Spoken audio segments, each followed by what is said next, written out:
Welcome everybody to SIH's first all-women's webinar talking about women in hockey. Tonight we are really lucky to have probably the best two women ice hockey players Scotland has ever produced. We've got Angela Taylor and Beth Scoon coming here to talk to us tonight. Just before I introduce them, just a few house rules. You've probably heard us mention already. If everybody could keep their microphones on mute, that would be great. If anybody has any questions, if you just stick them in the chat box and we'll just read them out as and when they come in. And we've also found by doing these webinars, the best way to view them, I'm doing it on a laptop, you might be on a phone or a tablet. If you click on the view button, which is the little 9 dot square, and if you click on speaker view, then it brings up that just the person that's speaking and not everybody on the screen, because obviously there's going to be a bit of dialect between myself, Barry and Martin, and with Beth and Angela. So that way you'll just see their faces on the screen rather than everybody's. So without any further ado, we have two ladies who both played in the junior Scottish leagues here tonight with us tonight. Both played at Conference for Scotland during those junior years. Their careers then took some different paths. One lady's gone on to play NCAA hockey in America and also in Switzerland, and the other has played around all over Scotland and England for women's league hockey, university hockey, and such like. Both have played for Great Britain for many years. Both have worn C's and A's on their jerseys, I think, at some point during their Great Britain careers. And like I say, they're probably the best two women hockey players Scotland's ever produced. So we're really delighted to have Beth and Angela here today. It's great to have you ladies. Thanks very much for joining us. The whole point of these webinars that we've been doing for the last 2 or 3 weeks, and we plan on doing for the coming weeks and months, is to really just keep everybody involved in hockey during lockdown. Obviously up in Scotland, I don't know what it's like down where you are, Angela, but there's obviously no ice rinks open right now. Nobody's playing hockey at all. So Martin, Barry and myself, a few weeks ago, we came up with the idea of having some webinars, getting some people on them to talk, and let's just try and keep our game alive here. So thanks very much for coming out and talking specifically to women in hockey tonight. If you guys would like to spend maybe 2 or 3 minutes each just talking about yourself and introducing yourselves for people that don't know you, not that I think there'll be anybody on the call that doesn't, but if you could just talk about yourselves for 2 or 3 minutes, that would be great. Don't all rush at once. Beth, do you want to go first? Sure, I'll go for it. Hi everyone. I'm Beth Scoon, as it says and as Lynchy says. I first started playing hockey. It was roller hockey I started playing first, so as I'm sure a lot of us on the call were in the same boat.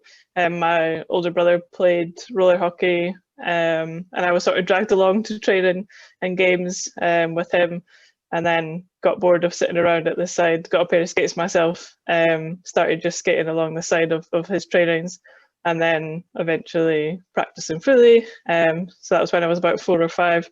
When I was about 8 was when I first started playing ice hockey along at the Kirkcaldy Junior Development, and spent many happy and successful years there until the end of my under-20s season. So I'd played all my junior hockey in Kirkcaldy. Towards the end of that, I'd started university and moved to Edinburgh.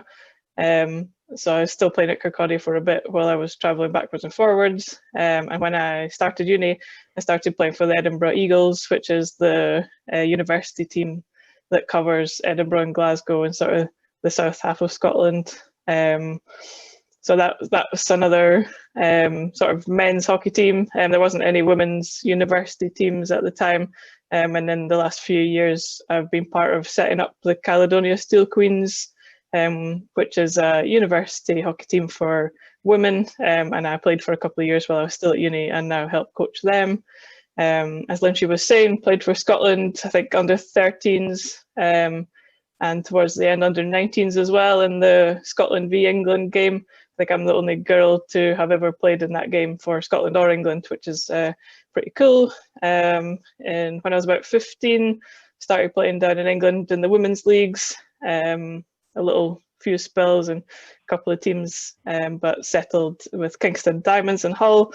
And again, I've played there for about 10 or 11 seasons now. That's like my second home down in Hull. But at the same time, I got invited to trial for the GB under-18s team. Played a few years there, captain in my last year, and then my last year of under-18, sorry, I also played for the senior team. Starting my first tournament was in France, and it's been about 6 or 7 years I've been on the senior team now as well. So that's all you need to know about me. Thanks, Beth. No worries. Go ahead, Ange. Cool. I've been a bit over prepared and made a PowerPoint because I thought, God, how am I going to talk about my hockey career? It's been a long time, so I'm going to bore you all with some death by PowerPoint. It's become my life. I feel like in the COVID times with the job that I do, I'm just constantly on webinars and constantly making PowerPoints and stuff like that. So I thought, why not? Go for it. Okay, I'm probably not sharing this. Can you guys see my screen? Yeah. Yep, looks good. Cool. Let's go into full screen mode. All right. Can you still see, or are you seeing the wrong slide here?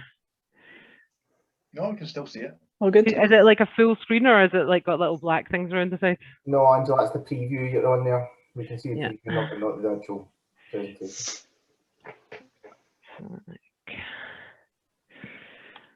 Okay. Is that better? No, you might need to just unshare and then reshare. There we go. That's you. Good. Okay. Cool. So yeah, just going to quickly take you through my career journey, just like Beth did there. So first things first, why did I start playing hockey? So probably quite similar in a sense to Beth. God, my finger is too hard on this. So my grandfather played, Granda Taylor, played at the East Lane ice rink in Paisley. I don't know when this is, probably in the 40s, I guess. And also anyone who was born in the sort of 80s, grew up in the 90s, and plays ice hockey will know the Mighty Ducks. I was obsessed with that tape. And yeah, it just really grew my love for hockey. I actually started playing at a really cool sort of free skate type of situation, not in Paisley actually. I started playing in a place called Saltcoats, which I guess probably North Ayr play out of now, and you could just go along with whatever you had, which in my case was sadly figure skates, even though I was desperate to have hockey skates when I was younger, but I was told they were for boys. So my first hockey experiences were in figure skates. I then moved into Paisley Junior Development. I think my dad knew someone from his work or a contractor who coached there and said my brother and I should go along. So I played there from, I think, under 10s all the way up to under 18s before I went to America. Had some great times, some good coaches, some not so good coaches probably as well. We were a really high performing team. There was they made me the player I am today, definitely. But it was a challenging time. We were very high performing. There was a lot of competition. There was a lot of fighting. I don't know if you guys can see that well, this picture, but we all look pretty moody in that picture as well. And the one on the right, I think that's where I was playing in Saltcoats before I went to Paisley. I don't know how old I am there, probably about 6 or something. So yeah, that was Paisley, great times. I think a couple of my favourite coaches were John Diamond. He was my first coach there, taught me everything I know, taught me the famous slap shot. And I also was coached by Pete Russell, who came in when I was about 15, and really totally changed hockey for me in the sense that at that point, it was a pretty tough time in terms of, relationships with the guys on the team. I was a bit ostracized at that point, and Pete just came right in and just brought us all back together and made it my last couple of years on the team really fun. So after, actually during that time, I suppose, I got to play on a few national teams. So I think my first conference tournament would have been under 13s, and I just still remember that feeling of being totally out of my depth When I first got that selection, I was playing with some really great guys. Like, I can't remember his name, Fraser Learmont, George Murray. So there were some fantastic people. We won as well that year, which I think was fairly uncommon at that point. Chad Ricky was on the team as well. And I can't even really remember any of that tournament. I just remember the feeling of thinking, God, I need to get a lot better. And that sort of catapulted me in my career, to be so far out of my comfort zone that I realized how much better I had to get. I didn't get much opportunity to play with Scotland ladies, but I think I played one game against Wales where we lost, unfortunately. And then obviously Great Britain as well. I think I played my first game for the senior women. We didn't have 18s back in the day. I think I played when I was 14 or 15 in Hull.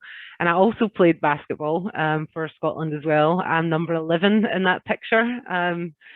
Many cheeseburgers ago, unfortunately no longer that weight. And yeah, a couple of funny pictures here. That's Kim Lane and Katie Henry. They loved being on my line, obviously. And this is a picture of us at the top here. Apparently we're supposed to dab, and you can tell who the old people on the team are. Myself and Summers, we clearly don't know what dabbing is and thought it was just some sort of arm action. But some really great times playing for Great Britain and also for Scotland. When I was 18, I think in 2005, I got a scholarship to go and play NCAA Division I ice hockey, which was the greatest experience of my life. I think most people who went to college in America, irrespective of whether they played hockey or not, is probably their best experience in life. What a great opportunity that was. I think you can see in the right-hand corner here, we had like our own rink that was massive. I think it was 6,000 people capacity.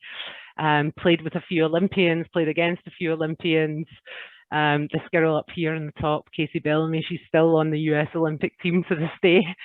Which is very impressive. We had so many like young girls who loved the team. We used to do autograph sessions all the time. It was just a really fantastic experience, and I learned so much about ice hockey there. Then the next sort of phase was I moved over to Switzerland to play professional ice hockey.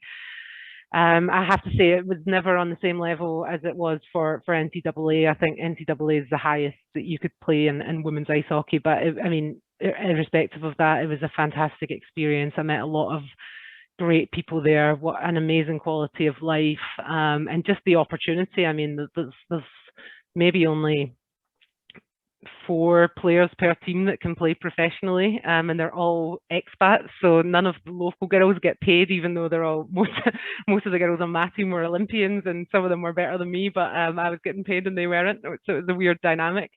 But yeah, it was a great opportunity for me. I also started my corporate career over in Switzerland as well, and a really cool moment of that was when one year when I wasn't actually playing for GB because of like work and family commitments, they came over and played against my team as a warm-up game to their tournament. So that was like really sort of a full circle moment for me, and strange to be playing against GB there. So I just wanted to go through like some of the highlights of my career, I suppose. So a big one for me was getting to play against my brother and my dad in a weird friendly game. I think that was with Scottish ladies. We played against my dad and my brother's recce team, the Paisley Buccaneers. I won obviously a lot of trophies. I was lucky to play on some fantastic teams. I got to play in the IIHF Champions League, I think twice, which was so great to play against like all the best players in Europe. Fantastic competition. Unfortunately, they've scrapped that now, no funding. Obviously made so many great friends, played with some fantastic teammates and so many different teams and so many great memories.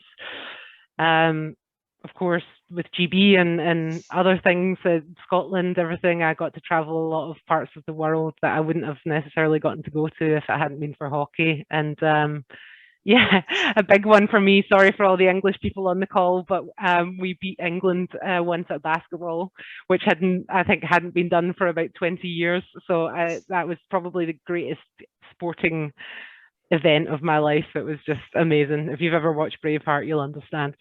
Now to some sort of challenges that I think, you know, I faced. I'm sure some of you will be facing as well. The struggle is real. The big one for me was I had a really, really bad temper when I was younger. And anyone who was unlucky enough to play against me in those days, you'll know I racked up quite a few penalty minutes and clearly still had a bit of an issue at that tournament 2 years ago, where I'm moaning at the ref again. So sorry to any refs who are on the call. Yeah, hockey hair problems, that's an obvious one for everyone. I think I used to have a fringe. It was so stressful. I made it work with these sickening bandanas, but I got slagged for wearing bandanas for my whole career. I think I mentioned in the first slide, but yeah, having moody teenage boy teammates is always a bit tricky. Injuries, of course, everyone in hockey has them. If I could make one recommendation to all of you out there, get into yoga, drop the weights and do yoga and Pilates. My career would have I'd probably still be going just now if I'd done that. I mean, I don't even think I knew what yoga was before I went to America and met some kind of hippie college types. Pilates, I don't think I even knew existed until a couple of years ago. So yeah, I'd really recommend getting into that early. Yeah, pet peeve of mine when you play in America, and I think at GB as well, in the beginning, you used to have to sort of do your makeup and your hair and dress up nice just to go to the rink and then put your hockey kit on, and then you've got mascara running everywhere. It's a catastrophe. You boys don't need to deal with that, Stephen, so the struggle is real. And yeah, this is every hockey player, but getting up for school and work the day after hockey, nightmare. And, you know, this is a real one and something we can talk a bit more about in the Q&A. I'm sure this will come up, but the act of juggling school, work and hockey together and being successful in all of those parts. This is something I get asked quite a lot, like, how did you go where you did? I think there was quite a few catalysts in my career that took me to where I did. The first one really was the conference tournament in Hull. I was spotted by chance, I suppose, by the GB women's coach at the time. I think he phoned my mum and dad after it and said, you know, can Angela come along to a training session? I think I went along with Kirsten Beattie, who would be arguably up there, Stephen, with some of the best female hockey players. She was a fantastic player. She was my idol when I was growing up. She was a couple of years older than me, and she played in Murrayfield. And we went over to that training session. I think I played my first game, in Hull against Belgium at 14 before the 16-year-old rule came in.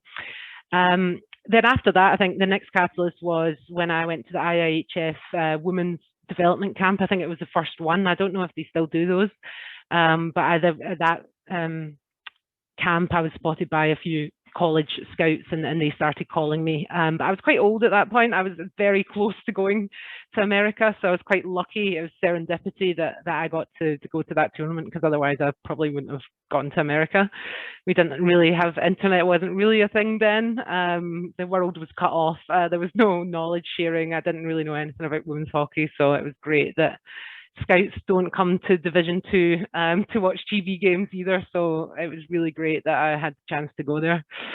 And then to get to Switzerland, I had a few teammates who'd played overseas and gave me a few contacts. Now in the world after hockey, well, I say coaching at Haringey. I hope to coach at Haringey. I've got my certificates and stuff through, but due to COVID, it's not been the great year to launch my coaching career, unfortunately. And I work in HR within talent acquisition in a massive life sciences company called IQVIA. And that's me. Thank you. Stay safe, stay fit, and stay hungry. For the English people on the call, that's a deep fried Mars bar. That's what we eat all the time in Scotland, isn't it, guys? Cool. That's me. Okay, thanks, Angela. Very comprehensive. There's going to be a quiz at the end. No, just kidding. Everyone needs to be revising. Okay, so I guess myself and Martin, Stephen's having internet problems. I think he's went away back inside. I think he's experimenting in the garage, didn't work. The PowerPoint sent him over the edge, obviously. It's too much for his laptop. So yeah, we'll get the questions started, but everyone else on the call, if you have any questions, like Stephen said earlier, stick it in the chat box and we'll read them out. We'll kind of take turns about just reading them out for the guests, and that usually stimulates the conversation a wee bit. I'm gonna come in right with the hard hitting question straight away. What was some of the blockers towards getting to both of you, towards getting where you had to get to as hockey players and as women in sport in general?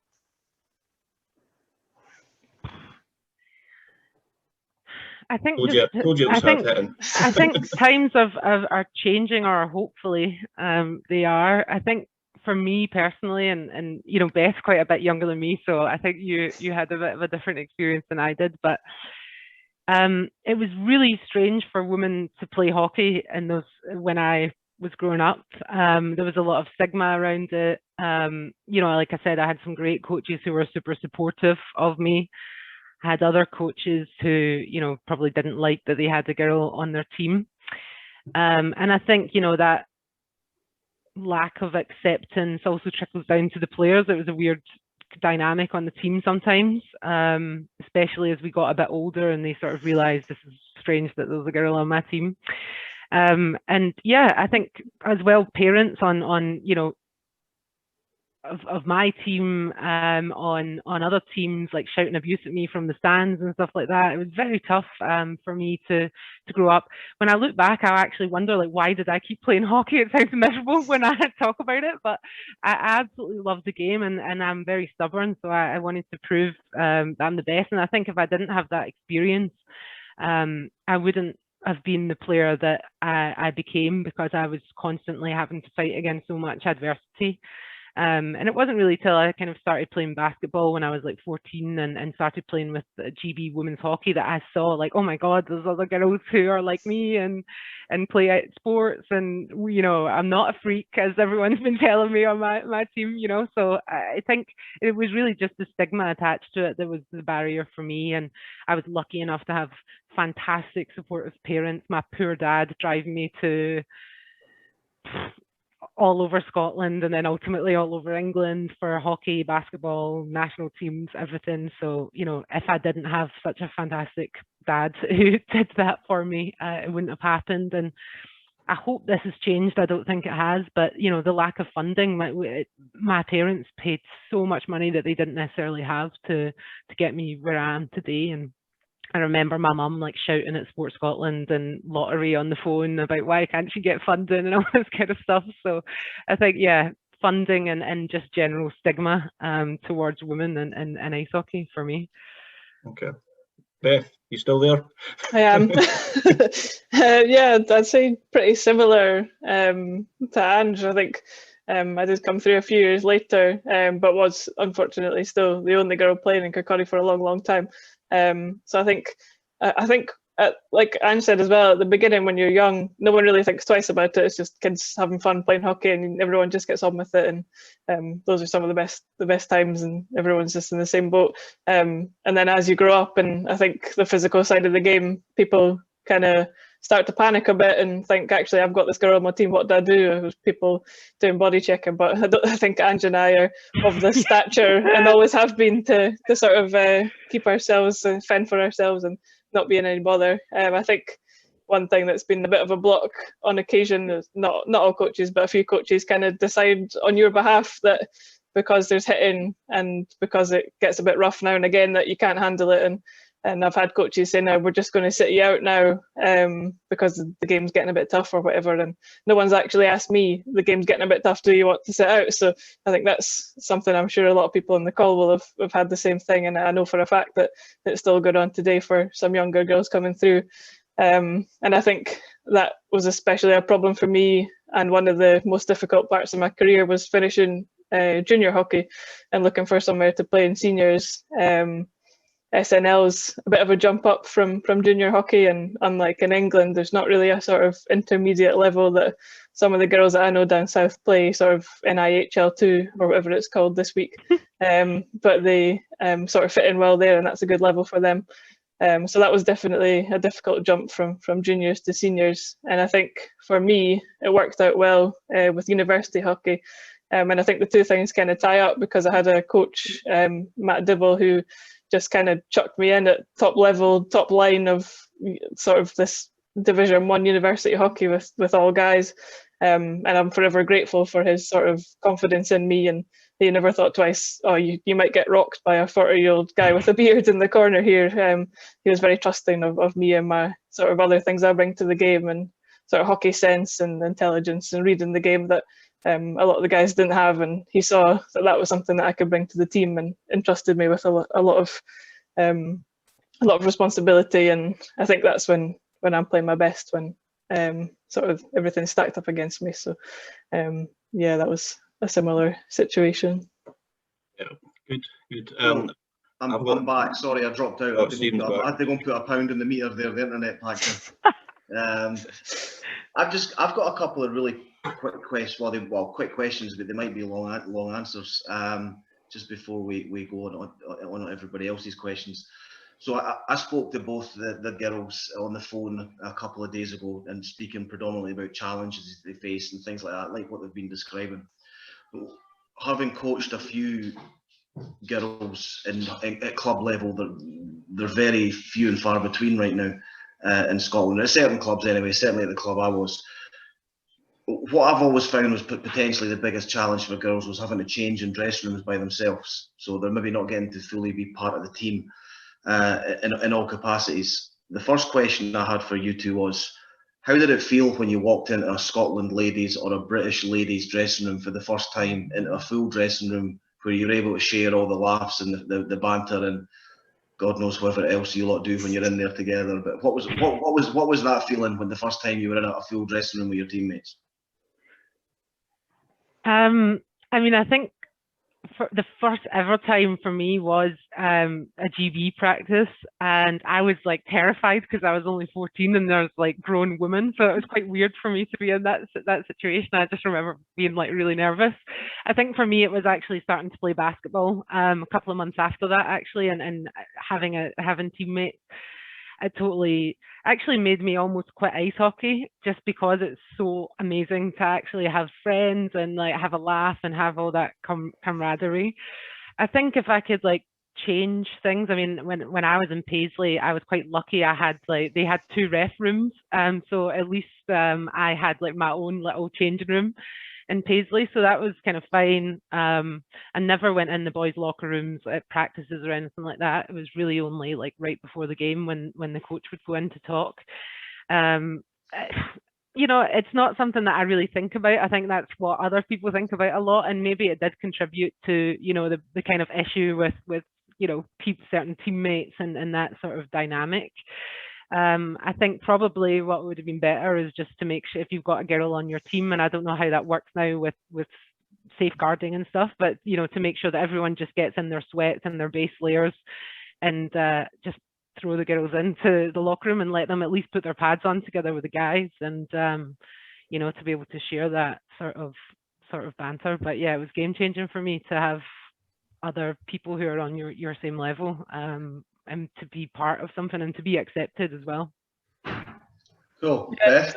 Yeah, similar for me too. I think, like I was saying, it wasn't really thought of when I was in my very young years, just starting out. I've got changed with the guys, and obviously because everyone's young, and it's not really an issue. And then I remember quite distinctively a rule coming in, and all of a sudden they said you can't change with the guys anymore, and I was shunted off. And it sounds very luxurious. You're saying there's another locker room. I've been in cupboards, and I had a private shower and everything. It was bomb. And then I'd come to places like horrible Fife and Murrayfield. There was this horrible old toilet that no one used and everything. Like, I've seen some pretty rough disabled toilets in the rinks in Scotland. Yeah. I know, it's getting a bit jealous there. I think Elgin was my worst one, in the store cupboard with like the cones and brooms and stuff. That was quite something. But yeah, I remember quite distinctively sort of getting shunted a bit.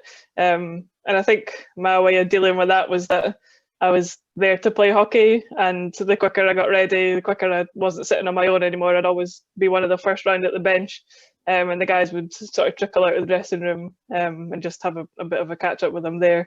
I think if there was something to be put in place going forward, if for girls to be in coming from a similar situation, would be just maybe have like a 5-minute chat before training and make sure everyone's ready on time, and just sort of run through the plan for practice. At least that sort of makes sure everyone's on the same page regardless of where you're changing and stuff. That would be good. But yeah, I think my first experience of a women's dressing room I'll never forget, it was one of the GB under-18 trials. I think it was Peterborough I went down to, and they sort of did a introduce yourself around the dressing room, and probably shouldn't repeat some of the stuff that was said at the time, but yeah, it just automatically puts you at ease, and you sort of do realise actually I'm missing out on all this banter and camaraderie and stuff, and to be honest, that's the things you remember from hockey more than the games you played and the goals you scored and whatever. Is just the nonsense that goes on in the dressing room. An example of which, a good one was when we were in Dumfries for Worlds, the first one, so about 5 years or so ago now, and we'd been told the wrong time for training. We were ready a bit early, and we had half an hour or something to kill, and we just decided to make a fort out of the spare towels that we had in the changing room. So we just got like hockey sticks and pegs and whatever else, and just made a tent and all sat in a tent, and that's the stuff that you always remember, and complete nonsense, but yeah, it's good fun, good times. We've had some pretty good dance-offs in Team GB as well. Absolutely. I remember I've got a Footloose video. See if I can dig it out for the end of the call, Ange. Legendary.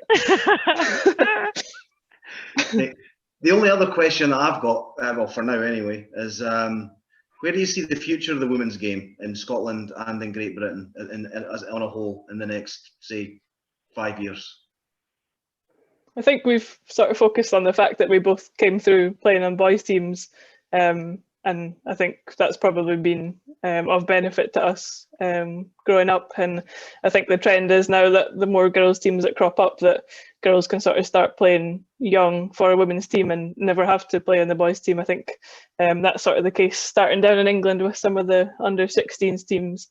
And I was reading something the other day about the women's national team in America, and how they were saying that, I think it was the twins that are retired, the Lamoureux twins, they'd written an article, and they said that one of their first Olympics, about 2 people on the team had started only playing women's hockey, and the rest of them had all grown up playing boys hockey. And at their last Olympics, it had completely changed, in that half the team had started playing women's hockey when they were young and never played on a boys team at all. So I thought that was quite interesting, and I think all the trends kind of trickled down from these sort of top nations, and that's what we could expect to see here, and sort of hope happens as well. As I say, it sort of started in England with some of the under-16s teams, so I hope that Scotland will follow suit and have a pathway for women that obviously it's great if they want to play boys hockey, and I'm sure I'd advocate for that and say that'll help you development-wise.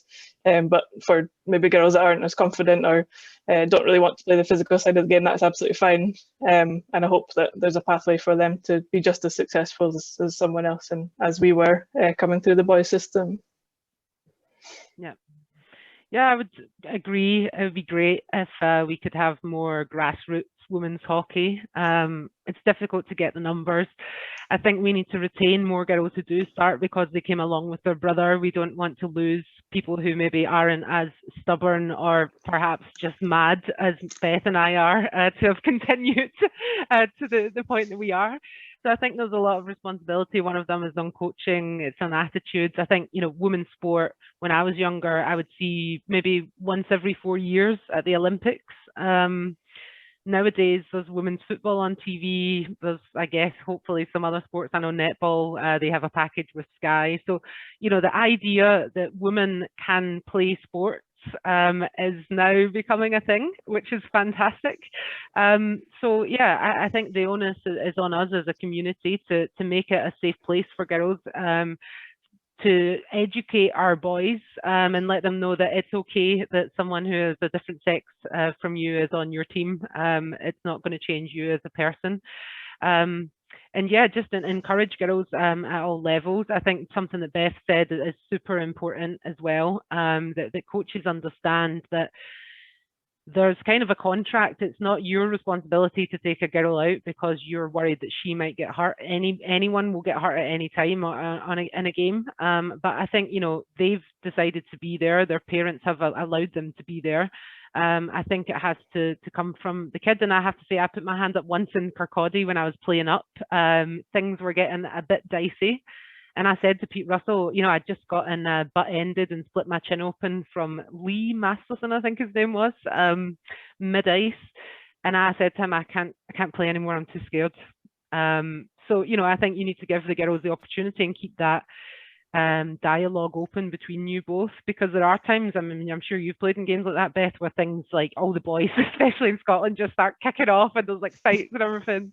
Where there are times when you get a little bit scared that, oh God, I don't know if I can play this, especially if you're playing up. So it needs to be an open dialogue. And if you are genuinely concerned, then, you know, you need to talk about that maybe before the game. You should know what team you're playing against, and there's a possibility that they might get benched, and you know, not that they're just shocked they're in the middle of a game and suddenly they're not playing because of their gender. Cool. Thank you. Barry, Martin, have you got anything before we... Yeah, I think I've got one thing, Stephen. I think it's not really a question, but I just want to say that I think the two of you are an inspiration to all these young girls that are on the call here from all over the UK. I think it's an amazing story that both of you have, and I think it's really encouraging to get more girls into the sport. And we look after Scotland. I think it's really encouraging to get more girls into Scotland, you know, and to follow in the path that you guys have set out there. It's an amazing story that you've both told tonight.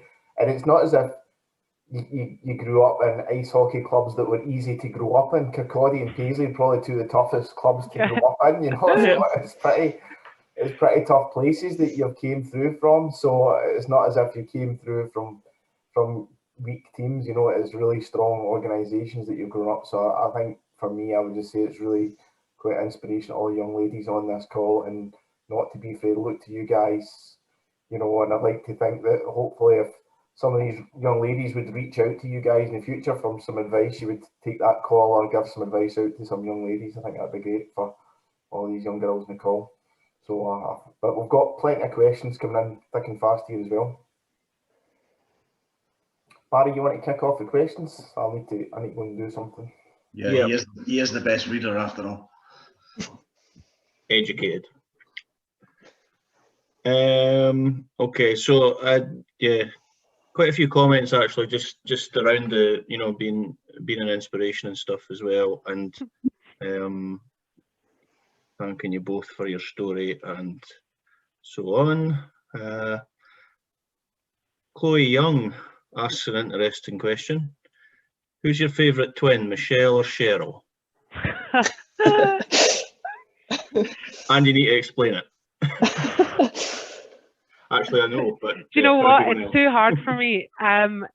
That's one of the reasons why I was so nervous when I went to my first GB practices when I was a young thing. So Cheryl and Michelle were literally the legends of ice hockey when I went to that session.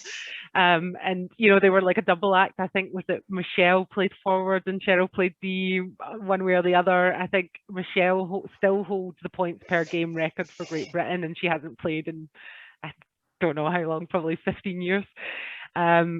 Too difficult to call that. They're so different actually once you get to know them. But they were a big sort of inspiration. Those two and Louise Wheeler for me were just sort of my idols growing up. So I couldn't possibly choose. It's a cop out. It is a massive cop out.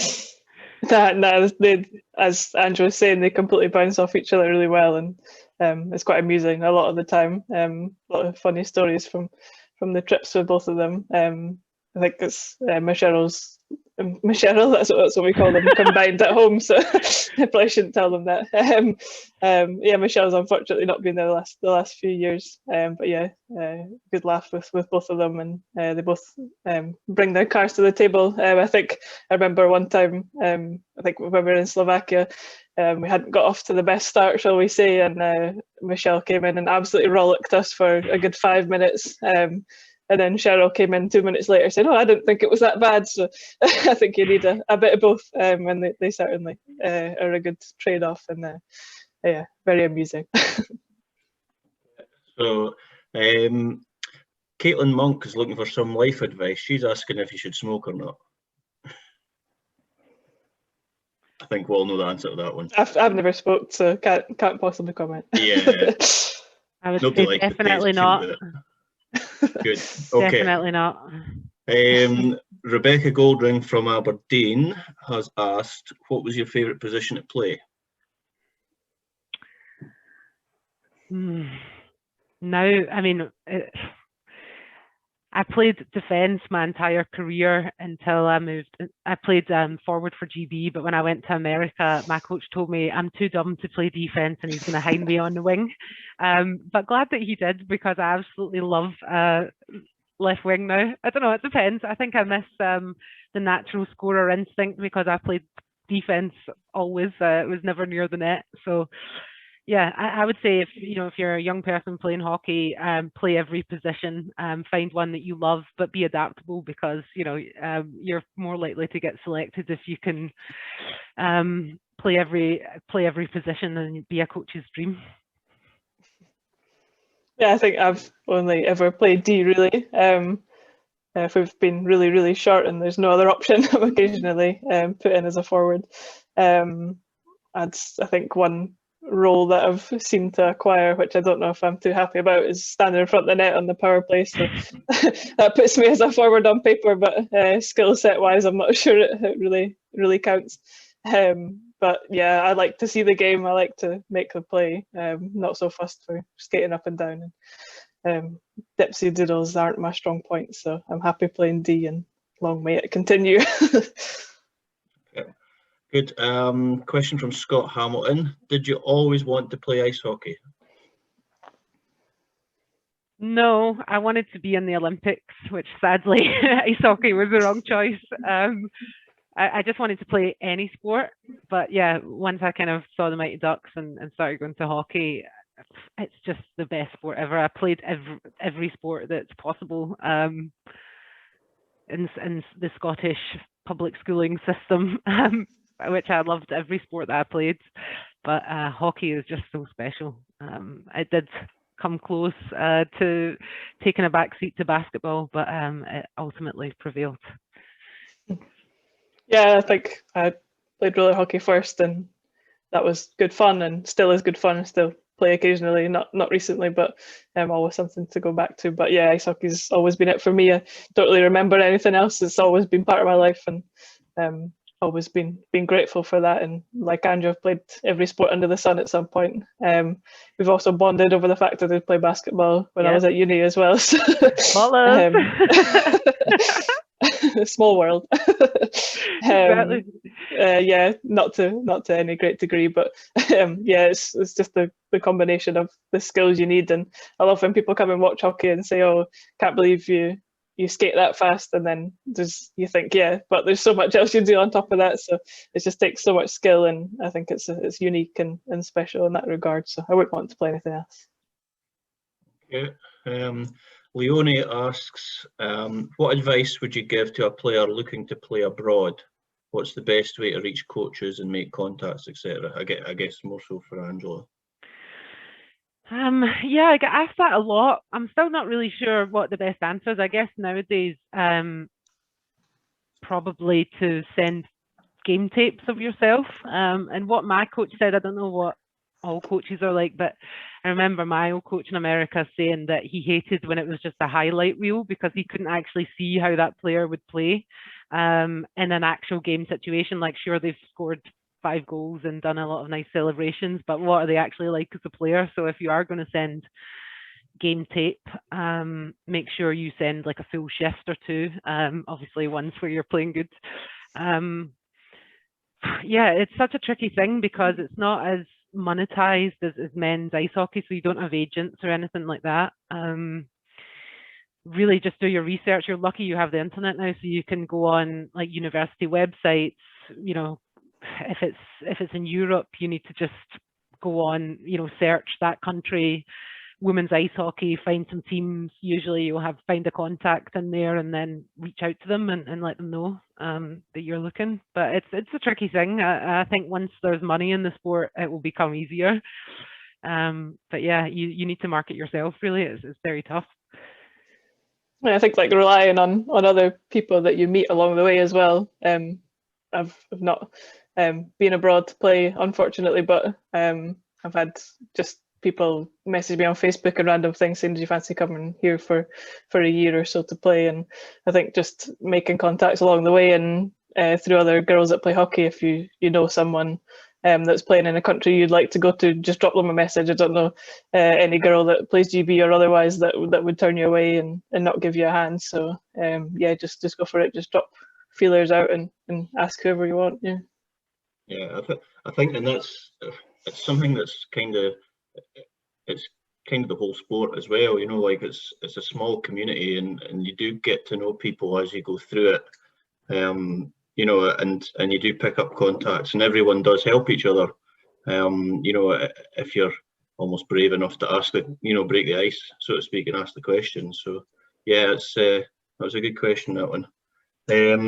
Rebecca Boardman would like to know a little bit about what kind of off-ice training you guys did on your journey. Yeah, I mean, it's an interesting question that I kind of brought up in my my intro. So again, the internet is a game changer. There wasn't really that much knowledge out there when I was playing, what we should be doing. I think I was extremely fit because I played so many different sports and then kept myself fit in that way. I played netball all through school as well, so I was constantly running about. Every lunchtime I played football with the boys at school as well. Every break after school, football all the time. So for me, it was just cross training or other sports. I think I first started working out or doing off ice probably when I was 16, 17, and my school got this weird gym for the first time that had clearly some gym had shut down and gave us all their rubbish old equipment. It was probably more detrimental than it was beneficial.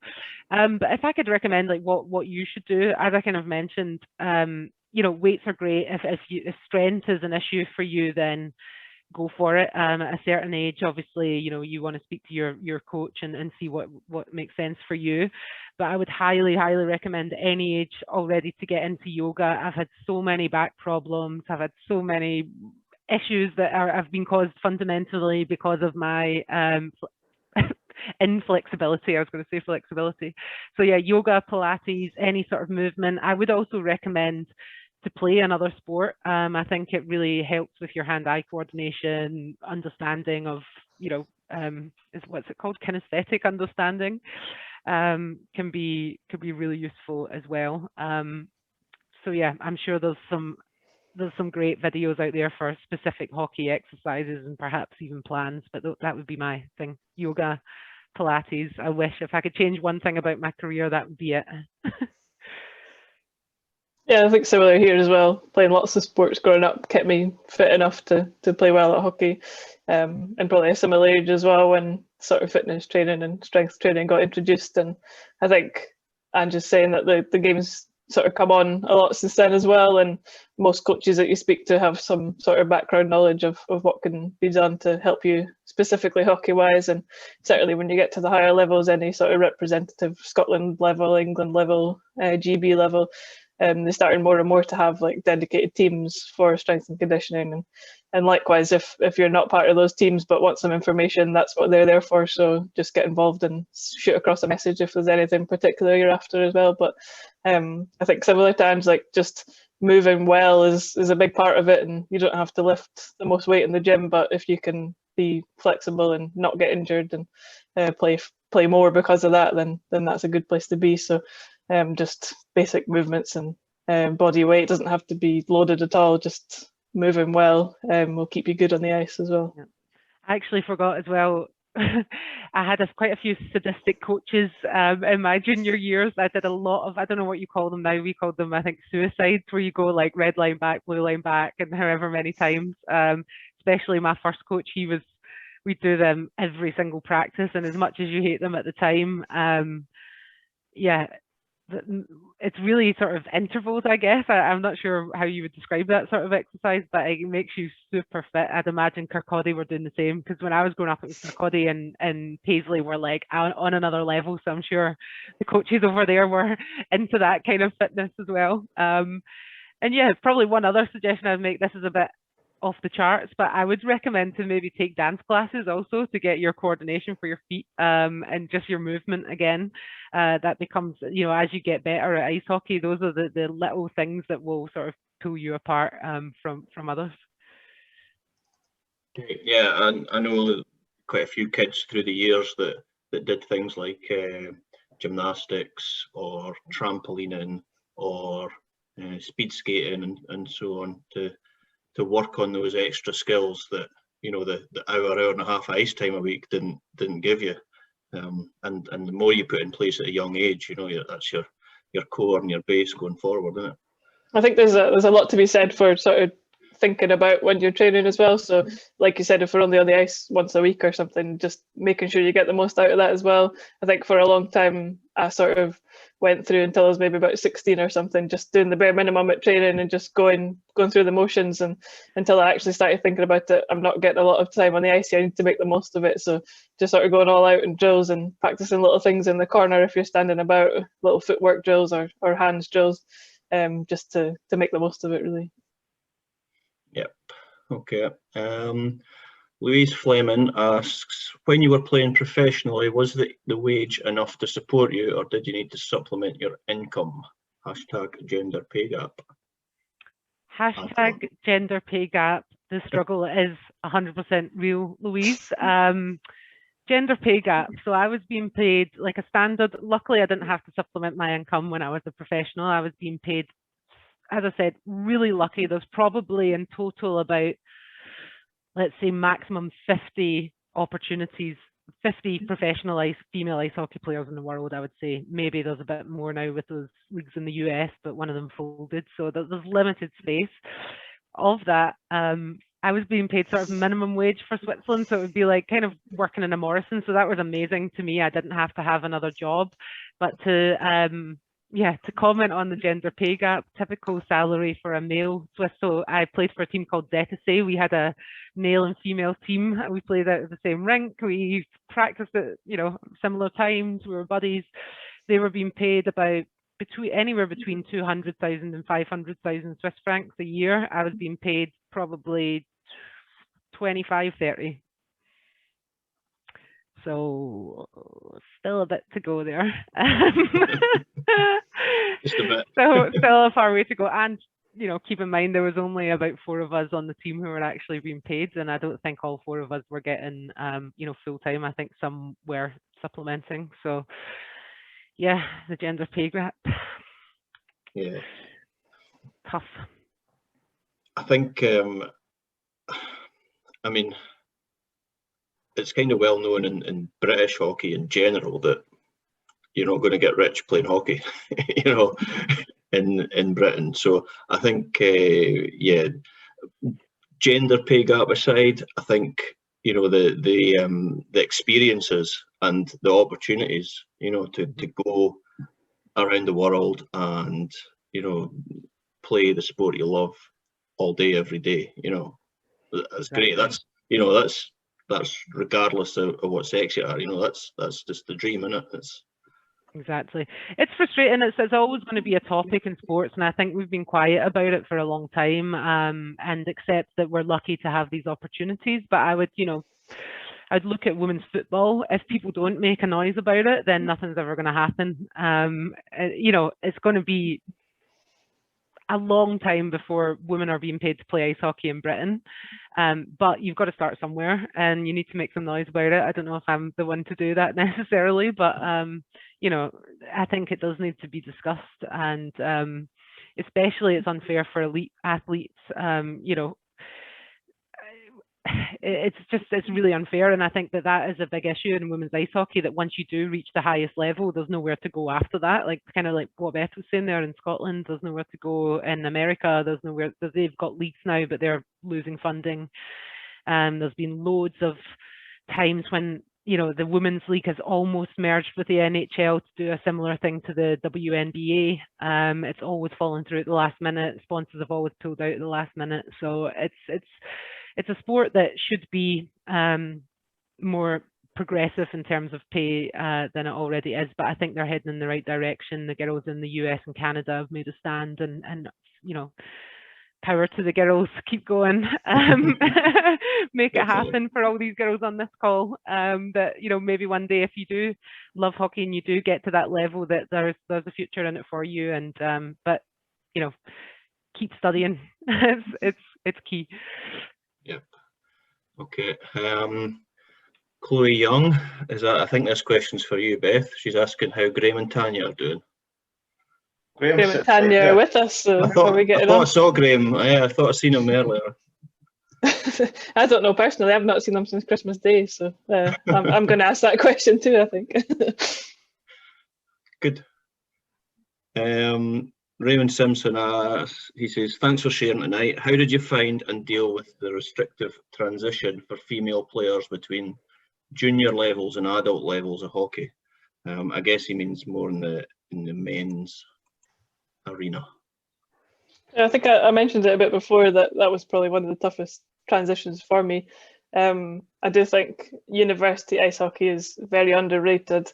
If you do go to college or uni, there are a few teams out in Scotland, and I think that's a good sort of in between. It's a high level, but equally you've not got guys fighting every second shift like you do in SNL, and SNL's great, and I've played it for a year, and it came with its own challenges as well. But I think part of not being scared to sit down and, like we were talking about, sort of a theme running through this, is having an open and honest conversation and sit down with a coach of a team that you might want to play for, if that's SNL or if that's rec or if that's university, and just saying, look, this is what I want to get out of it. I want to work hard to try and make the GB team, or I need training a few times a week to keep my fitness up or something. Just being open and honest and seeing if that team's a good fit for you and if they can offer you what you need.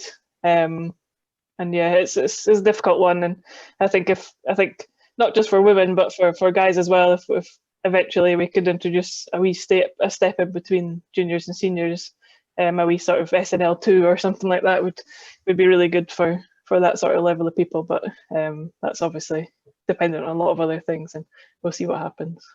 Yeah, it's always a numbers game, isn't it? That's it, yeah. And if you look at the SNL, there is basically a top half and a bottom half, that the way the teams are in terms of strength.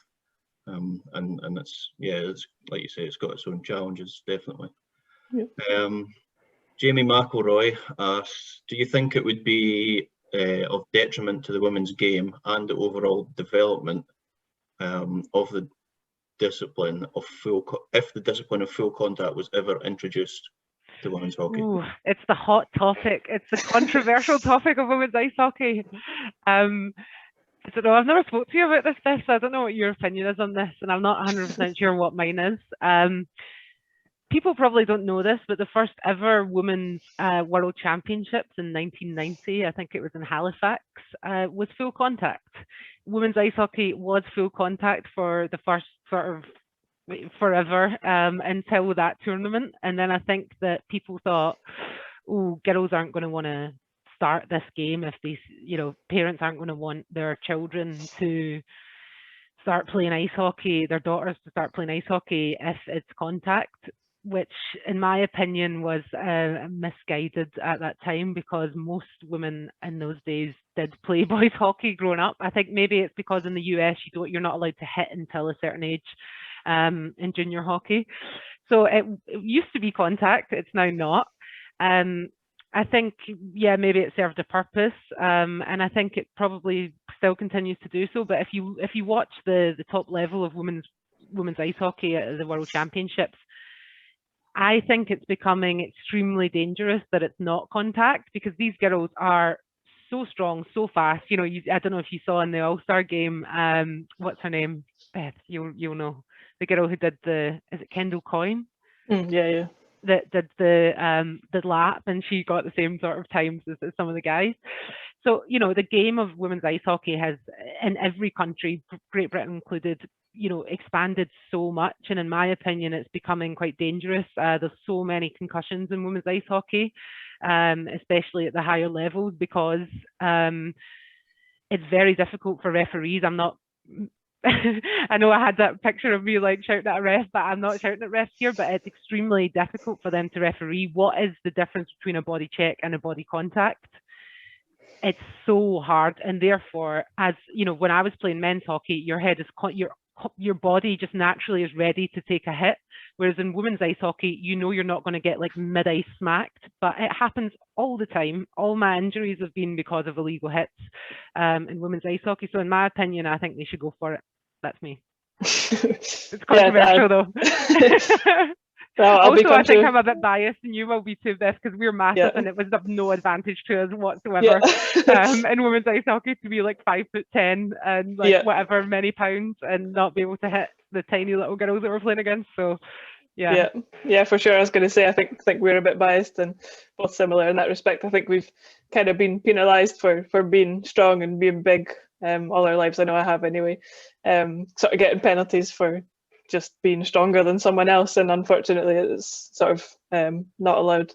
And I think Angela hit the nail on the head. Just it's all about expecting contacts, and I think we're sort of conditioned to almost not expect it. And I think little injuries you get are literally, as you were saying, just because you're not expecting it. So if everyone was on the same level and the same page of the book and was expecting it, I think we'd see injuries go down a lot less. And I think I'm of the opinion as well that you can get quite sticky and chippy. And if you had, I don't know, that's quite a sort of barbaric thing to say, but if you can sort it out there and then, less of these little injuries will happen too. And yeah, I think just reiterating the point that we're one side of the scale. So maybe a wee whippy forward might not say the same, but Yeah, I think Kim I Lane think was it on would be this good. call. I don't know if she'd be happy about me and you being allowed to hit someone like her size. So. I don't think so. Yeah, and one from Eleanor, age 9, and this is very much the innocence of youth. If children can play mixed hockey, why can't adults? Oh, It's a good point. Yep. All for inclusion, eh? exactly. That's it.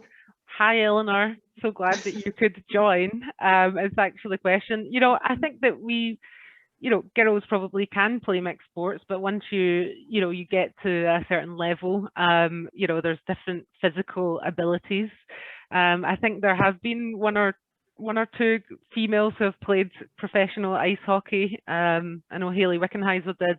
I know a goalie, Tines Benom or something like that, played for the Tampa Bay. Team Tampa Bay. Yes, she was a goalie. I think it's more common for goalies that they can.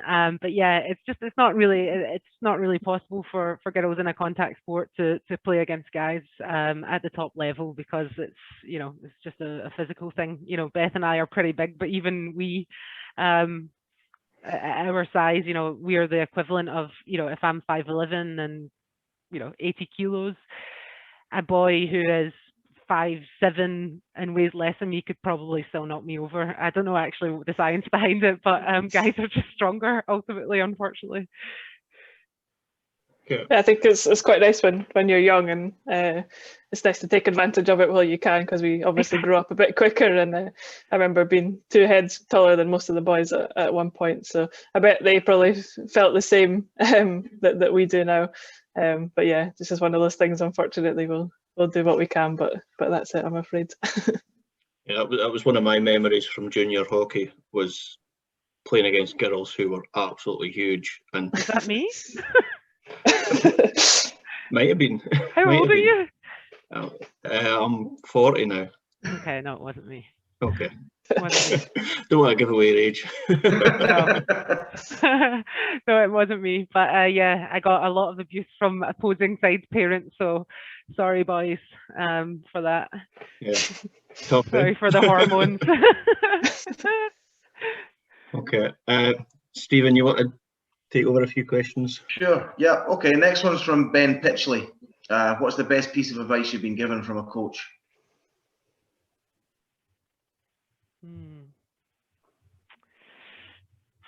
Tricky. To be honest, the best piece of advice I've ever been given for sport was from my dad.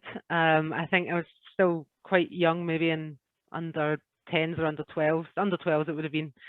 And I was like crying in the car home because I wasn't, getting to play, or I was on like the fourth line, and why me, poor me, all this kind of stuff. And he just said, he was super tough with me. He just said, listen, if you want to play ice hockey, then it's not the coach. The coach doesn't have to pick you. So you need to make yourself so good that he has no question. He has to pick you. You can't be the same as the boys on the team, you need to be better than them. And that, to me, that's like the best advice that I could ever have had, and to make you realize that, you know, you're accountable for your own playing time, and, you know, no one's going to give it to you. You've got to go get it.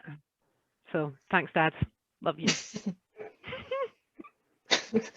I think one probably along the same lines, just I guess a bit of philosophical life advice as well as hockey advice, is just to control what you can. I don't remember anyone in particular saying it, but maybe just something I've picked up myself along the way as well, is just there's so many things, the pay gap, the travelling, the cost, everything that we really have no control over, what our opponents do, the refs. I think I used to get quite hit up about all these little things and think like, woe is me, that's not fair, how come someone else doesn't have these same issues? First of all, they do, you probably just don't know they do, but just take responsibility for yourself and work your hardest and let your hockey speak for itself as well. Used to be quite mouthy, but just chilling out and learning the game, learning to play it well and respecting the people you're playing with and against, and just being the best person you can, and that'll come across in your hockey as well. Also, a good thing that you used to be quite mouthy. Is that sarcastic or not? Yeah, no, I can't believe it. I just can't imagine you like shouting abuse at people. No, definitely when I was wee. That's brilliant. Got my temper from my brother. One thing actually I'll say that I remember that you said, Ange, I think someone had told you this and you'd said it out loud at some point.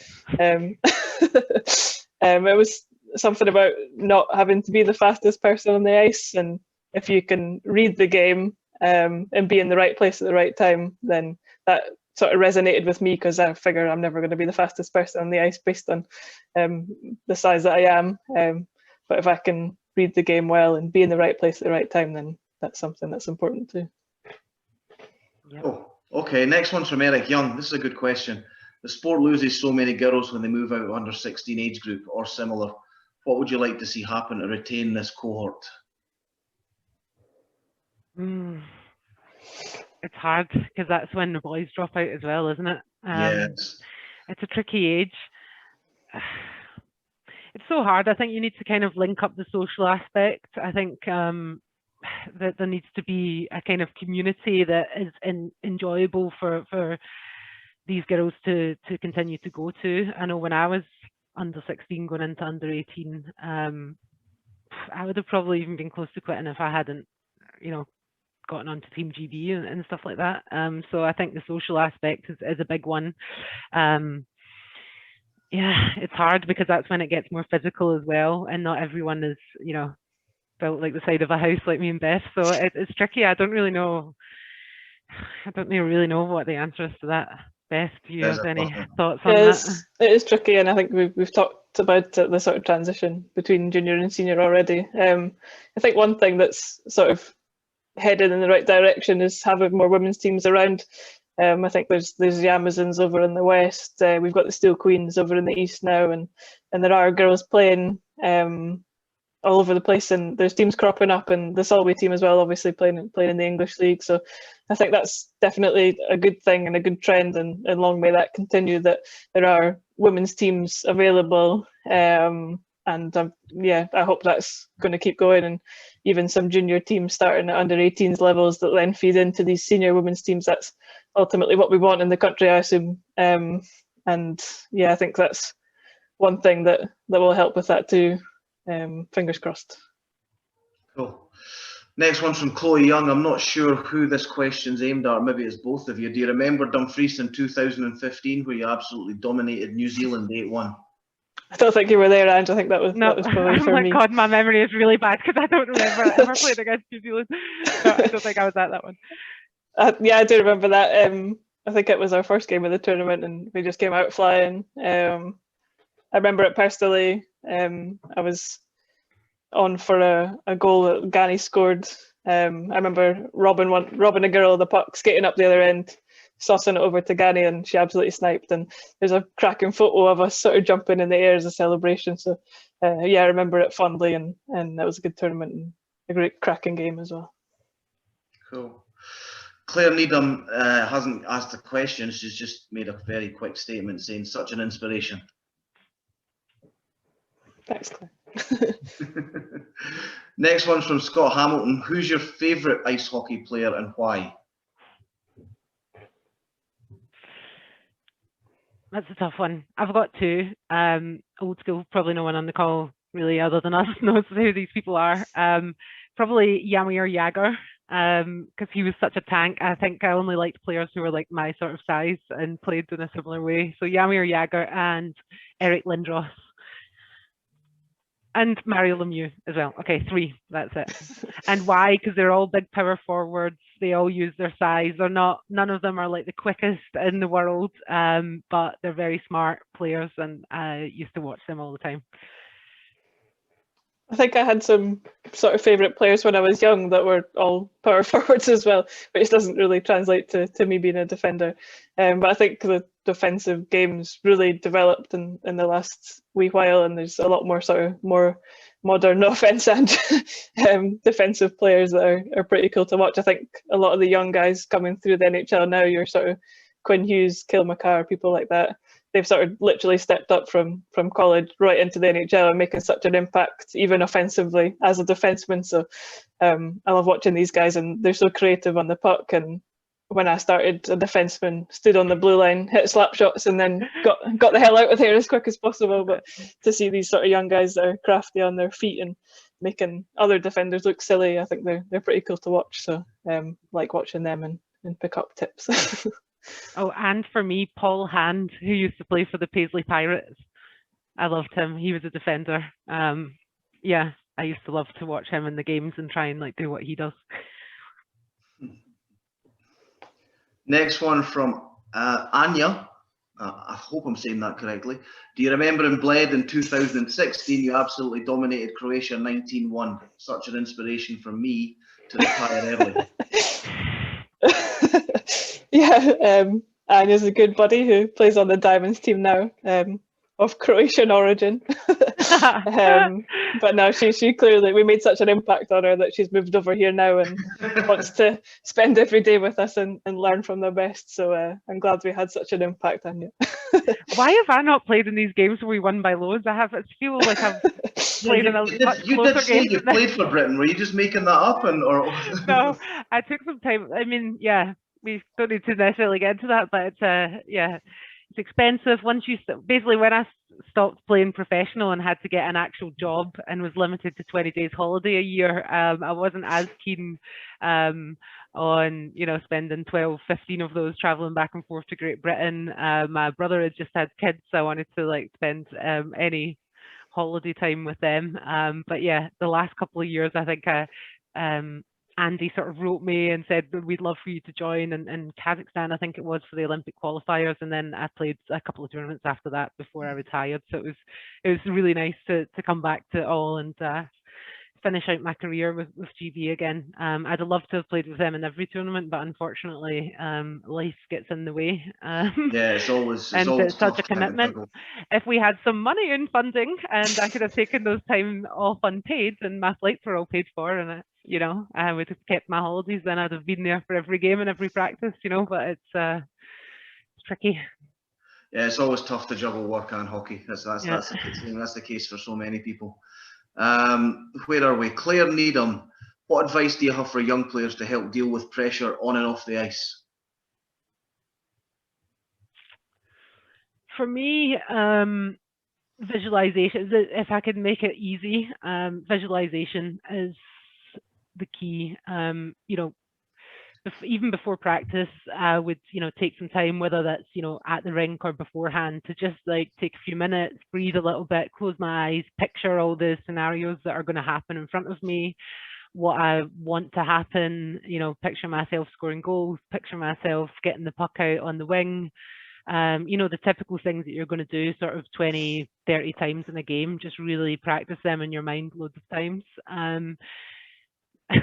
I don't know if it makes me sound like I'm a bit mad, but I think that like Beth was saying before, there's so much stuff that you can't control in a game of ice hockey. And you showed me that slide, Steve, at the coaching seminar, where it's like the most unpredictable game out of all the American sports. So I think for me, what really worked was visualization and confidence. When I'm visualizing, I tell myself that I'm gonna make it happen. If I'm 2 goals down in a game, if I'm 30 points down in a basketball game, I always believed that I could come back. And it's positive self-talk and visualization. I just need to sort that out for my work life now. I'm not quite there at that same level as I was for ice hockey, but yeah, I think for me, I was very nervous at that first Scotland boys conference.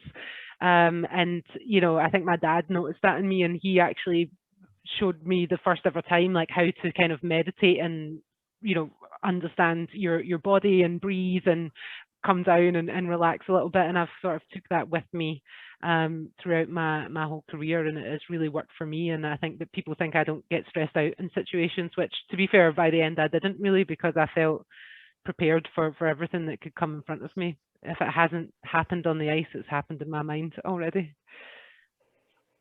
Yeah, I think I've touched on it already, and Ange did too, saying just control what you can. I think I was guilty of putting pressure on myself. I don't think anyone put more pressure on myself than I did. And I think there's enough of it around, and just realising that I don't need to add to that. And I think for me, just knowing that I was prepared really helped as well. So if I'd trained hard, recovered well, eaten well, had enough water in me, I knew that my body was in the best place to perform when the games came around. So that took most of my confidence from just making sure I was prepared, and that, yeah, gave me confidence going forward and sort of relieved the pressure as well. Okay. Angela, next question is just for you. Seeing as you're now a qualified coach, will you be training the girls' teams, the Capitals, at Haringey? Yes, I hope so. So Lev, so I'll be helping coach with the under-18s boys, and also hopefully with the Capitals girls as well. That's a dream for me to be able to do that. I think it's fantastic that these teams down in London, in England, these under-16 teams are cropping up. I think James Ashton's also sort of started one in Manchester as well, and Bracknell, and what's the other one? Hull as well. Hull. So yeah, there's quite a lot of these teams. So yeah, I'd love to once I get on the ice. I've got my certificates now. What we're waiting on is the processing of the DBS check. So if anyone from the EIHA is on this call, stamp that paper, because I'm desperate to get on the ice. Cool. Sorry, that was from Keeley. Sorry, I forgot to mention your name. Chloe Young's got another one. The majority of girls I know play down in the English League. What if you don't have the money to afford that? Difficult one to answer, in all honesty, Chloe. It is, yeah. I think we've both been lucky to have parents and families that have supported us. Like Ange said, with money they probably didn't really have. I think we mentioned already that there are girls' teams cropping up, and I do hope, I'll say it like a broken record, I do hope that continues and that we keep the numbers. And I think the sort of sooner we can have a wee mini Scottish Women's League, the better. That gives people the opportunity to play a bit more locally and have competitive games regularly without having to travel 8-9 hours. It's a bit mad. So I hope that if we can get a good few teams established and sort of running for a long period of time, to set up a wee league would be really good and really beneficial for everyone involved. Yeah, I don't know how funding and stuff like that is nowadays. I know that my family did not get a single penny from any governing body ever to support either of my sports, which is a shame. But I'd hope nowadays that that's changed for women's sports, and maybe get in contact with your council or your local sports organisation, charities, stuff like that. Put together a case. If you need anyone to do PowerPoint, let me know. Kidding, obviously. No, put together a case, get your I don't know, GoFundMe page, something like that, and see if you can raise some capital on your own, because it'd be a great experience for you if you can get down there, and even if you need to take the train or jump in someone else's car, see what you can do, because I didn't have much money, but I managed to do it. So hopefully you can find a way, and if not, yeah, join one of the teams that are in Scotland already, like the Steel Dogs. Is that what they're called? Beth, your team? Steel Queens. Steel Queens. There you go. Most local authorities have the opportunity to apply for some small grants to help with funding. It's definitely not your hopes and dreams, but there are some things out there. If you get in touch with your local authority, they should be able to at least point you in the right direction. I think I got a lot of help from my university when I was there, and very grateful for that. And I think colleges and unis do more often than not now have a sort of elite sport fund. So if you start getting to a representative level, even local level, they're still pretty happy to shout you out on social media and stuff, and that's easy promotion for them. And I've got a good bit of funding from universities and stuff, so definitely explore that if you can. Cool. Next question's from iPhone, no name. How can we get more girls involved in our sport? Things like this, I think, making it, I think it's amazing that you guys have put this together. Just getting the visibility out there. I think it would be great if we could, I don't know, have the English Women's League perhaps play a game before the Super League matches, get it televised. What's stopping us from doing that? Do girls who don't have brothers playing ice hockey know that ice hockey is a sport that girls can play? I think it's visibility. Once you can get that, like I didn't know that women's football was a thing, and look at them now. They're all making money. They're all on TV all the time. I played football every day from when I was 1 until I was 5, but I didn't know that I could have played women's football. So I think for us, we really need to get the visibility up, continue doing things like this. I guess build networks and make it inclusive. If we are playing boys hockey, make it a lot more inclusive and more encouraging to have girls on your team. Yeah, I think things like this are great, and we've touched on a lot of sort of stumbling blocks tonight as well, and we've sort of had a bit of collaboration for answers and solutions to these problems. So I think sharing it's half the battle, and if Ange and I kind of gone through 2 different sort of generations, and some things that Ange experienced I still am, and I know for a fact that young girls coming through now are experiencing the same thing. If we can quickly turn around and say, I was in this position, this is what I did, rather than sitting wondering about it for ages, then that definitely helps. So just, making contacts, speaking to each other and moving forward. Okay. Next one's from Chloe Young again. This is probably one Barry and I can answer, actually. We have 3 Scottish ladies teams, the Ayrshire Amazons, the Solway Sharks and the Steel Queens. How about Scottish Ice Hockey holds a women's tournament weekend to help grow the sport? Chloe, I think that's a really good idea. If one of the 3 chairpersons from those 3 teams wants to bring it to the next SIH club meeting, feel free, and it can be discussed. There's no reason why something like that can't happen. Not now, obviously, at the current moment in time, but further down the line, there's absolutely no reason why that can't happen. Yeah, that sounds awesome. Good call, Chloe. Next one's from Rose K. Have you kept count of the amount of times you've been in the sin bin?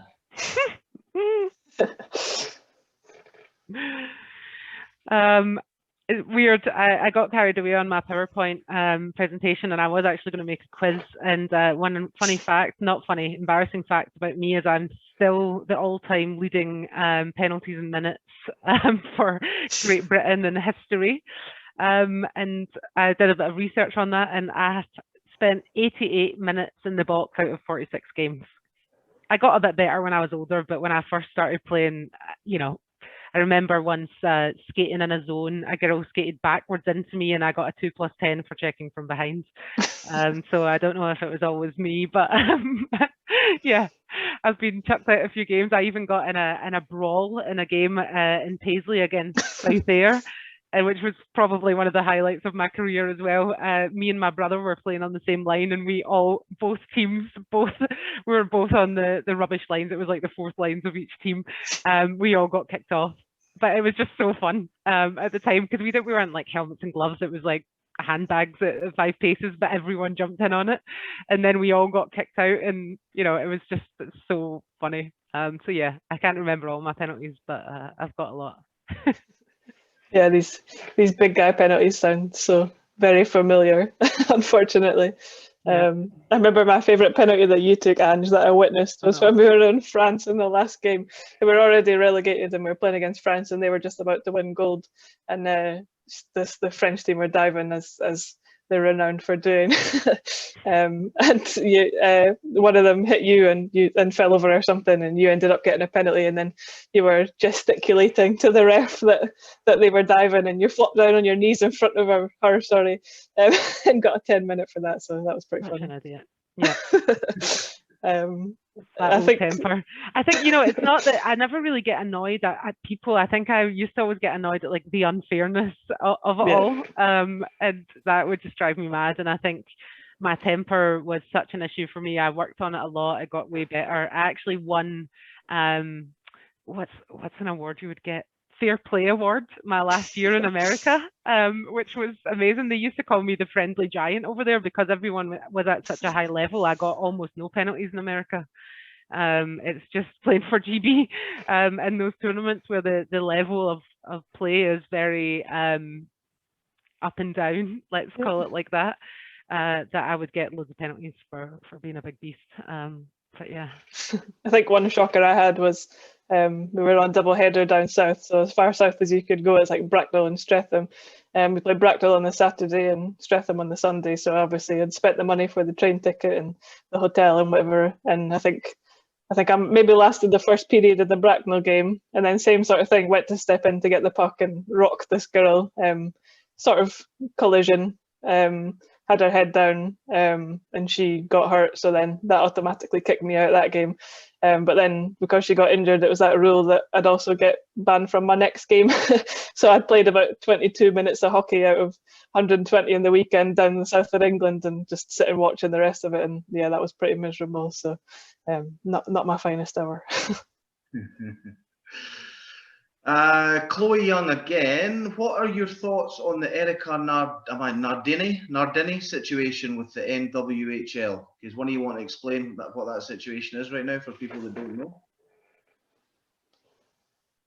I'm not too sure. I'd read a wee bit about it. I don't know if it's the same thing though. I don't know if Chloe, you want to expand and let me know if it's the right thing. Okay, well we can move on then. Chloe, Sure, if you want to expand, then feel free. Yeah, I've not heard about it.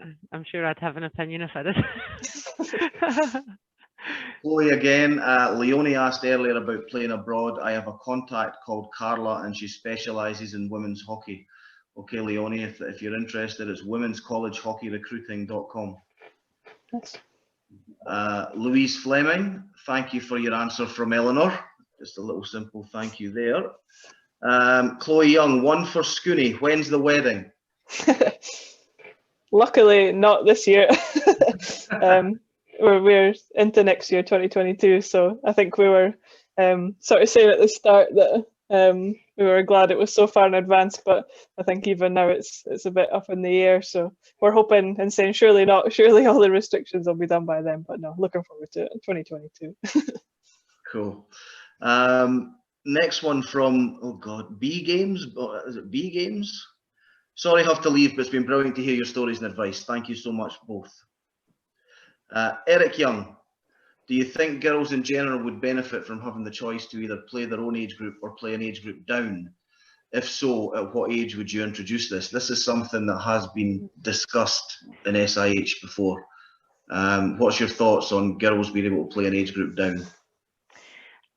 I think that it should 100% be allowed, and I think it's my fault that that's actually not allowed in Scotland. I believe that I was complained about so much one season when I was, I think, under 14s, and I would just have turned 13. So I was maybe 6 months older than some of the guys I was playing against, but I was this height since I was 12.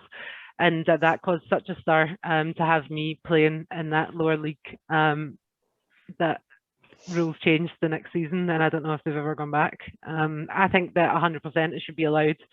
I think they should have just not allowed me to do it personally, because I think the problem was that I was playing then 12s, 14s, 16s, and sometimes 18s in one year, which I don't think should have been allowed, and I don't think that I should have been playing down. But it was pressured a little bit by the coach and the younger team, because they wanted to win.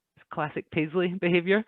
But yeah, I think 100% that should be allowed. I think especially, you know, from probably under 16s, so that girls who should be under 18 should be allowed to play under 16s, potentially even girls who are under 16 should be allowed to play under 14s. I don't know if necessarily we should go lower than that, because you do get that growth spurt of girls, you know, when they're 12 and, you know, look like basically young women, and 12-year-old boys are not at that sort of level yet. So yeah, I think it really should be reintroduced. I don't see why it ever got taken away, really, other than that stupid scenario with me, which, you know, don't ruin women's ice hockey for the rest of history just because of one person, right? Yeah, I think that's a good call for those age groups. I think it makes sense, and I think it's quite a personal thing that it's obviously some people are comfortable playing their own level and hopefully get the chance to play up as well, but for some that's not an option, and some clubs might not even have the numbers for that. So as much ice time as possible is good ice time. So I think it's a good idea. And one sort of drawback of it, just to play devil's advocate, I think it's happened in roller hockey and stuff before that was the case and girls could play down. I think there's quite a lot of expectation when that happens, and I think it's sometimes a bit demoralising if you're sort of expected to go in and be a foot taller than everyone and sort of dominate, but when it comes to it, for whatever reason, it might not happen like that. So I did get a bit demoralised sometimes because of that, but as I say, all ice time is good, and hopefully that would be something going forward as well. Yeah. I don't know if it would be like possible with safeguarding and stuff like that, but I really think in countries like Scotland, for example, where we don't have much of a women's hockey scene as of yet, I do think that women of any age should be allowed to play in the under 18s league. I think that, you know, it's obvious, like even in GB, when we play as a senior women's team against an under 18s B league team, you know, there's not much difference. It's not like we are way bigger than them. A lot of the time they're bigger than us. So I would also kind of advocate for smaller countries without a big women's setup, that women of all ages, if, you know, if the coaches want it, if it's possible from a safeguarding standpoint to, you know, to sort of bridge that gap that Beth was speaking about, where you come to 18s and then you're done, unless you can afford to go down to England. So, you know, if that's possible, I think it would be a good thing to do. Like I say, Eric, it was discussed before at an SIH meeting. I can't remember the answer or the reason behind the answer. I've got a sneaky suspicion it may be along the lines of what Angela was saying there about safeguarding, but I'm not 100% sure. Couple more here. Chloe Young, show off your trophy collection. I don't think they have them at hand, Chloe, but unless they've got them sitting on their lap. Under my bed at my mum's house. Emma Brown, in your opinion, is 28 too old and to try and give ice hockey a go for recreation? If not, any advice on where to go to give it a go? Most info I've found has been aimed at much younger players to introduce the sport. Yeah. Definitely not. My dad started playing recreational ice hockey at the age of 44. So it's never too late to start. I mean, I would say it depends where you're based, Emma, but I would even recommend getting in touch with your local just recreational teams. I know that it's usually men, but they're very mixed in recce hockey. I don't know how it is now, but I know that when I was in Scotland, that there wasn't any checking. I don't think they were even allowed to take slap shots, which I remember thinking was quite weird at the time. So yeah, it's usually a really friendly environment. You'll have a lot of guys there who will have just started playing, maybe because their kids have started playing. So it's a fun environment. It's usually a lot more camaraderie. It's not taken too seriously, and there's always, if that's your thing, a few beers after practices and games. So definitely get down to your local rinks when they open and join a recce team. Yeah, for sure. It's such a good laugh, and I think playing recce hockey is just good fun, and everyone's there in the same boat. Like you said, some people just starting out as well, so definitely never too late. And I think now with the the Amazons in the west and our Steel Queens in the east, that there's the option to join a women's team as well. That covers quite a big area of the country, so either based in Ayr or Edinburgh. And personally, I love going along to the Steel Queens. It's such a good laugh and such a good support system as well. Obviously, I've got the girls down in England that I play with a lot, but up in Scotland, it's still sometimes a bit lonely, and the girls there are good friends, and definitely a good support system here. And there's a lot of girls that have started playing for the first time, and it's awesome to see how far they've come in a short period of time just by getting the opportunity to play. And yeah, I'd recommend it for anyone. Thank you. I actually missed a question. It's from Stuart Patrick. Could girls guest for a Scottish team? Now, if it's the Stuart Patrick I'm thinking of, he's over in Belfast and has a daughter that plays. It might be a different person altogether, I'm not sure. But are girls allowed to guest for Scottish girls teams? Beth, you'll probably be best to answer that one. I think they can, can't they? I'm not too sure, to be honest. I think, like you say, it depends where you're coming from. I think the girls teams that we have, I think it's difficult with the Steel Queens and Amazons, because I think you have to be a certain age to play for them, because we're playing against rec teams, and I think you have to be 18 for that. But certainly, I'm not sure how it works with the English League in Solway, but even to come along and go to some training sessions and friendly games and stuff, I don't see why not. But yeah, I'm not too sure of the bureaucracy side of things. Good question. One to look into. Chloe Young, Scottish ladies used to be a thing at the Magnum. How about starting it up again? The Magnum? Yeah, in North Ayr in Irvine, the Magnum Centre. For a long, long time. Yeah, it used to be a thing. I first went along to Scottish ladies when I was like 10 or something. And it's the only hockey practice that I've ever been to where we stopped for homemade cakes and scones halfway through. And then went back along and played a game against the Paisley Buccaneers and got absolutely ruined. Was that game where I was I there? Is that the one where there's a picture of my dad and my brother? No, because it's probably the same thing. I think it's the same thing, but I don't think we'd overlapped anyway at any point. But yeah, I think it was good. It was good fun, and I still got a lot of pals from joining them. Even when I joined when I was 10, still got friends from that. And I think it was a really good springboard for me as well, because I was so young at the time. I didn't know that women played hockey anywhere else apart from me and Kirkcaldy. So it was nice to meet some fellow women playing hockey, and I think that's kind of how I got involved down south as well. Unfortunately not with us anymore, but Jenny Wilson was a big part in me speaking to my dad and Jeff Herriman down in England and sort of fighting my case to get me involved in the English leagues and English teams and stuff, and I think that was important and good fun for first and foremost. So yeah, let's start it up again. Okay, and the last one from Chloe. What is Scottish Ice Hockey planning on doing to grow the women's game? Well, right now, where we are is we're trying to save hockey right now. Basically, we know we're going to lose players by the time next season comes around, both male and female. So what we're trying to do right now is reach out to as many people as we can through these webinars to talk about hockey and have people talking about hockey to try and make sure we don't lose too many players. Once we get through the current state that we're in, Chloe, and we start to find out when rinks are going to open up again, and we can start to then plan on how we're going to look to grow the game for boys, girls, men, women, everybody, to answer that question. Claire Needham, what does it mean to guest for a team? Well, to guest for a team is maybe to go on loan to a team, Claire, if they're maybe short of players, or if you maybe don't have an opportunity at a club you might be at or something like that. To guest for a team is maybe get to play for them maybe just once or twice, but not full time. Last couple here. Stuart Patrick. Yes, it's Stuart from Belfast. I thought it was. We don't have a girls team here, and I know Ellie would like to play in a girls league also.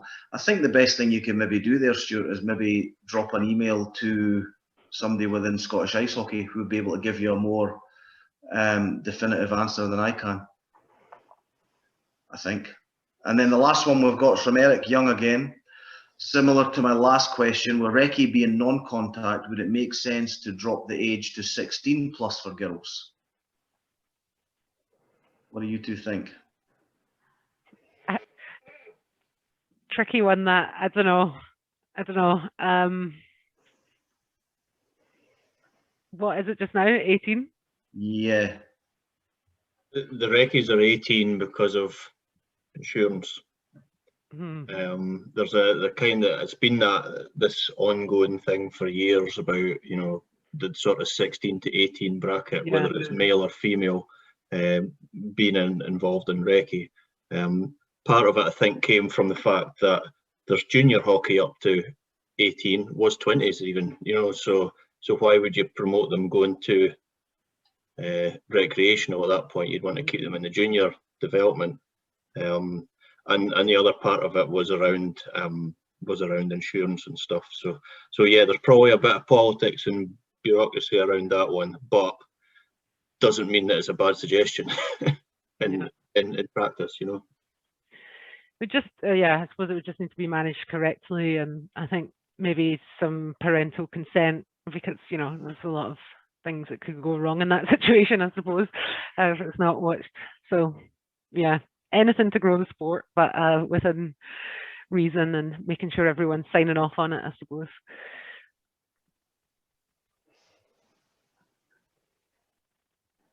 Okay, I think that's us. The webinar is done. Getting near bedtime for some of the younger ones, huh? I know. Me too. Yeah. You want to do the finishing bit, Stephen? I'll leave it up to you, Baz. Okay, fine then. So thank you very much, Beth and Angela, for tonight. I think everyone will agree that it's been really, really good. Been amazing to hear your stories and some of the things that you've experienced over the years within the sport, and really, really positive numbers actually tonight. For those that don't know, we're up over 50 people, which is brilliant, excellent, and Yes. I think that really bodes well for, you know, when we come out the other side of this, and we are looking to kickstart things and open to new ideas and new ways of working in terms of the women's game in Scotland, and how that feeds into what there is down south and further afield as well. So brilliant, excellent, and thanks everyone for your time and for staying up late on what night is this? A Wednesday? What night is this? Lose track. Yeah, a Wednesday night, and yeah, brilliant, excellent. Thanks both. And just one last thing from me, guys, that there was another announcement went out today regarding our Friday Night Live series that we're doing every week just now. This Friday we've got Stephen Murphy, Jordan Cowney, and Matt Haywood all coming on for a chat on Friday night. So feel free to join into that one. Anyone that wants to. The Friday Night Live ones have been some great webinars too. So we're looking to try and build them and get them bigger and bigger every week. So if you're at a loose end on Friday night, which like most people are, because there's not much to do, feel free to join in with us again then. But wouldn't expect great things from PowerPoint like Angela had, though. Yeah, they better all have a PowerPoint up their sleeve, or I was up to. I know two of those three pretty well, and I think I could safely say neither of them could put a PowerPoint together. The third one, very possibly, I don't know, but two definitely. Get with the times, guys. This is like literally the life we're living in right now. This is the only way you can communicate. You know, I know hockey players. Sitting behind the screen. It. Get with the times.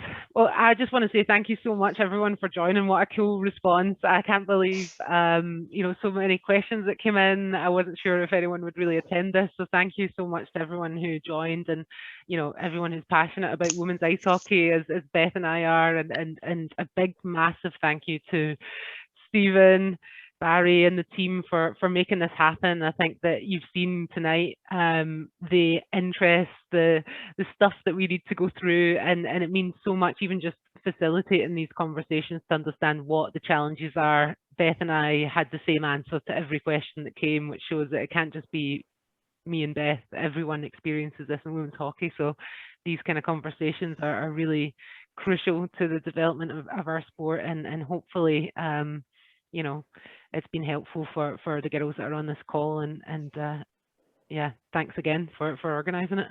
Well, yeah. sorry, Beth, go ahead. No, I was just going to say along the same lines. Yeah, I think it's quite easy to think that you're alone in all that's going on, and especially now when you're not at the rink and seeing people, I think it's quite easy to think you're the only girl. And for a long time, Ange and I were, but I think this call's just proved that that's not the case. And there's lots of interest out there and lots of keen people. And thanks everyone for engaging and getting our stories out of us. And if anyone has any questions, I think Ange and I and any other girl that plays hockey for GB or any team really is happy to get in touch and answer any questions you have. So on Instagram or Facebook or whatever, just feel free to drop a message, and I'm sure the Scottish Ice Hockey guys will do the same. And yeah, very grateful for the platform and for everyone for getting involved. Appreciate it. Well, we're both really glad you enjoyed it too, because we're going to be looking to put these webinars on up until hockey starts up again, whenever that's going to be. So, seeing as you enjoyed yourself so much, I think we'll maybe make an effort to get you back on at some point, maybe later on in the season, in the summer or something like that. We could potentially look to do a little follow-up if you guys are happy with that. Sounds good, absolutely, yeah. Sounds great. Oh. The summer edition. Let's wrap. I'm going to get my PowerPoint started now. Think how many pages it will be by then. Eh? Thanks for joining us, folks. We'll let you all head off now, and hopefully we'll see a lot of you back on Friday night. Okay? Thank you. Cheers, everyone. Angela, Thanks, Beth, everyone. Bye, guys. Cheers. Bye.